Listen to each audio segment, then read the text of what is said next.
I'm Mike, and today we're working on a 2014 Mustang. We're going to be changing the front brakes. What happened was this customer's experienced pulsation. The car would shake a little bit, pedal would move up and down, you would feel a little bit through the steering wheel. Usually how that happens is when the brakes overheat and go cold, like running through water, constantly back and forth. It'll cause the rotor to warp. You can kind of see little black spots that's pitting from up and down, highs and lows. That will cause a vibration. So we're going to completely replace the rotor and pads. Pads are running low.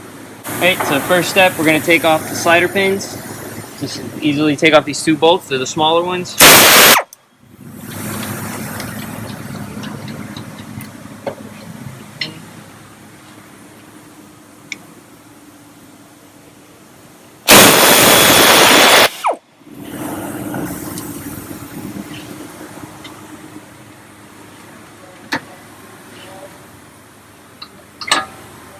Caliper's off. Alright, I'm going to hang up the caliper so it doesn't hang and doesn't mess up the brake line, doesn't cause any pinches, so I can keep the fluid going straight through it so it causes no problems with the brake pedal.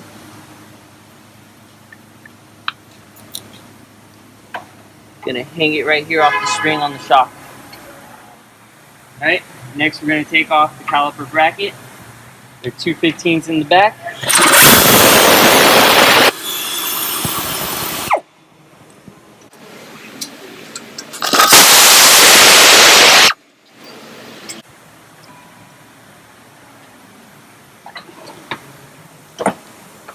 Now you can see how low the pads were. I'll show you the new ones, how thick they should be. So this is the new pad. This is the old pad. As you can see, a big difference in how much meat is left. Now we have the bracket out. I'm going to be replacing all new shims. These shims are what the pads slide in and out on. If they get old, the pad may get stuck and it won't have a really good movement. And it could affect that way how you brake. I'm also going to reapply grease onto the slider pins, so it can also help with the movement of the caliper in and out, so it doesn't lock up and you don't have any brake problems. Okay, so just put like a little dab. Slide it back in and out, make sure it moves good.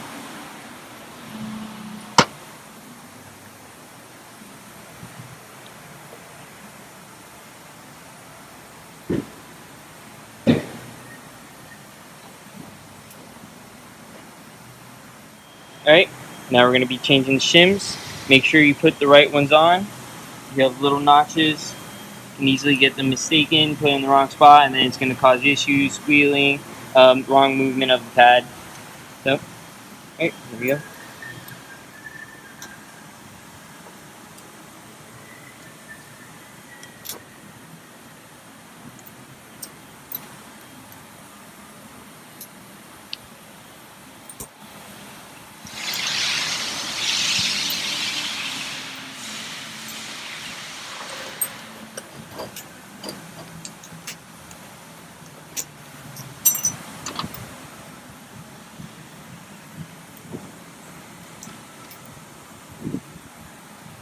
Right, make sure they're all flush, that they're all the way in.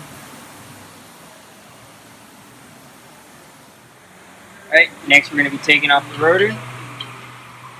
Put this little nut here, we're going to hit it off. It's going to slide off. This nut will stop it from falling off.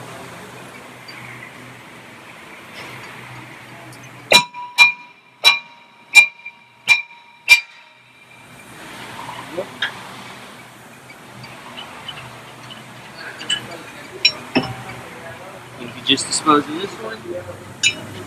This would be the new one.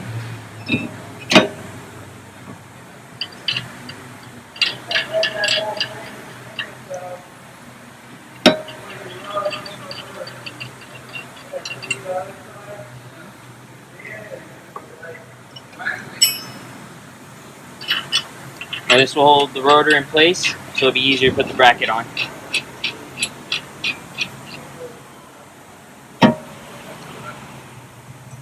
Right, next we're going to get the bracket, put it on with the rotor.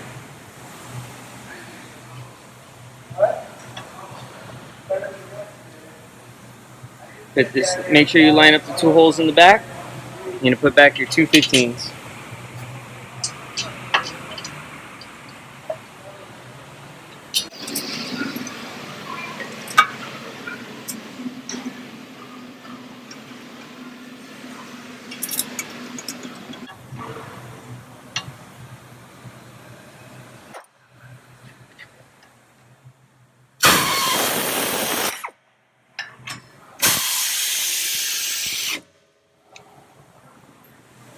Always make sure you put the right ones in the right spot. Certain ones will say inside, outside.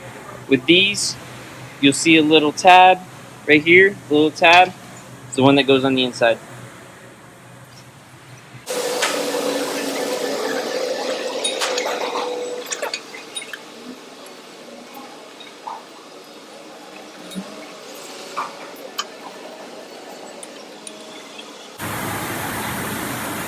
Alright, next we put the caliper on.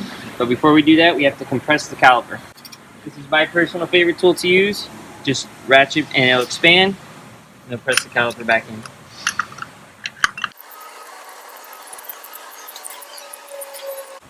Keep going until it stops.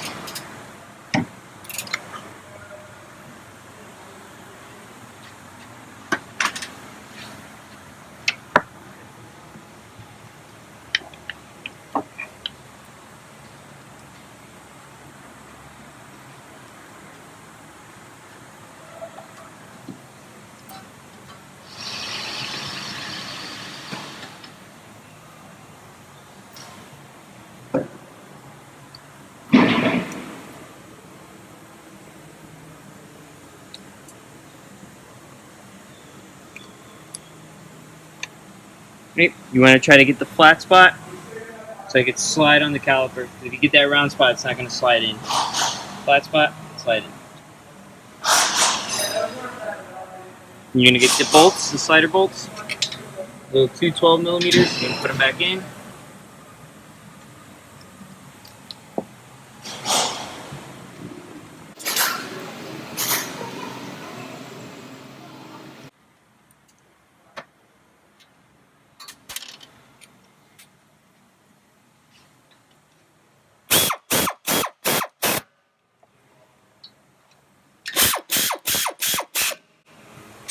And that is it.